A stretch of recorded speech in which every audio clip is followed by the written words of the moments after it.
All right, ladies and gentlemen, let's get through this main event. What's next for the winner and loser of this top 10 UFC bantamweight matchup between Song Yadong and Davidson Figueroa, which we all know Song Yadong won by second round guillotine choke at about the 4 minute, 42-second mark. With that being said, he is number five in the world. And let's look at the rankings. Yeah, well, he gets the win over Davidson Figueroa, two-time former flyweight champion of the world. Now we look at the rankings here. So Song is at five, and we already mentioned he's lost to number four, the man that's tied with number two and the champion of the world, Peter Yan. So if you ask me, what does it make sense for his next fight? It's an easy answer, ladies and gentlemen. Umar Nurmagomedov with his cousin Habib Nurmagomedov and his brother Usman Nurmagomedov in his corner. This man who is number two in the world, and the reason I think he is the easy fight for Song Yadong to figure out is because he is also the person who defeated Davidson Figueroa in his last bout that was earlier this year at UFC 324 on the Paramount debut of the UFC streaming era. And this was a unanimous decision victory for Umar. But we just saw Song Yadong beat Davidson Figueroa by a more spectacular fashion by a second round submission. Not only by a submission, but the same submission that is one of Davidson Figueroa's that's one of his go-to moves. He's won numerous fights. He's defended the championship by winning by guillotine choke. So for him to defeat the former two-time flyweight champion in that matter, it makes sense for it, even if he's lower in the rankings. Like he's two, like Umar is two and Song is five. So it would make less sense for Umar to fight him. But he fought Davidson, who was already below Song when he took that fight earlier this year. So it wouldn't be too unpopular if Umar was getting a call from his agent, Ali Abdelaziz, and told him you're going to fight Song and Dong next in the main event. So if that doesn't happen, then my other idea would be Ariel Helwani's twin, Ayman Zahabi. And I know all of you out there are telling me that he already has a fight in 13 days from today at the UFC White House at Freedom 250.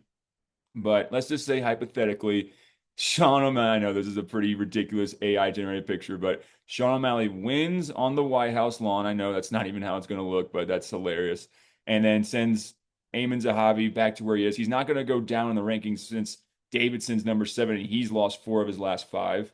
So to me, it makes sense because not only that, but earlier this year in the same card that Umar Nurmagomedov beat Davidson Figueroa, in the co-main event, Sean O'Malley beat Song Yadong. So if you ask me if Song Yadong's last loss is to Sean O'Malley and Ayman Zahabi's last loss will be to Sean O'Malley, then it would just make sense for them to fight each other in their next matchup. So I put this picture to just put Ariel Helwani in there to see how Dana White's reaction would be to see Ayman Zahabi, face to face off against Song Yadong. So if that doesn't happen, the Umar Nurmagomedov fight is my primary choice, and then Ayman Zahabi's secondary. Now let's get to the man that has now lost four of his last five in Davidson Figueroa, but he's still going to be a bantamweight. I don't see him going down back to his old weight class because that's going to be such a tough weight cut, and that's honestly a big reason why he lost to Brandon Moreno in his last flyweight bouts. Now, the person I think that makes the most sense is Peyton Talbot. Now, if we go back to the rankings, Payton's ranked number 11 and Davison 7. It's a huge drop in competition since Davison's been challenging number 4, number 5, number 2, and the champion himself. So if he goes from number 5 to number 11, it's a little bit of a drop off, correct? But here's a big reason why. Now go back to his last flyweight victory where he re-won the UFC flyweight championship belt.